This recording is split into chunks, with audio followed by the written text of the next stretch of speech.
ఇది Saturday night vlog అండి. నేను సాటర్డే నైట్ ఏం చేశాను, ఫస్ట్ ఆఫీస్ నుంచి రాగానే 7:30 అలా అయిందండి. 7:30 అయిన తర్వాత ముందుగా ఫ్రెష్ అప్ అయ్యి మా అమ్మ వాళ్ళ మ్యారేజ్ యానివర్సరీ కదండి, కేక్ ప్రిపేర్ చేశాను ఇంట్లోనే. కేక్ ప్రిపేర్ కేక్ అయ్యేలోపు డిన్నర్కి కావాల్సిన దోశ పిండి ఉందండి.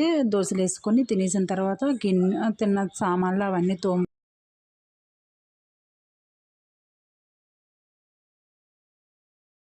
రెడీ అయ్యేసరికి కేక్ కట్ చేయించి తర్వాత తిన్న సామాన్లు అవి తోముకొని మళ్ళీ కౌంటర్ టాప్ అంతా నీట్గా కౌంటర్ టాప్ అంతా క్లీన్ చేసుకొని పడుకునేసరికి 11:30 అలా అయిందండి.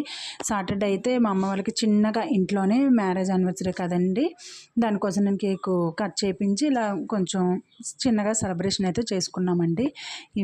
థ్యాంక్ యూ అండి. బ్లాగ్ కనుక నచ్చినట్టయితే please like, share, subscribe my channel అండి.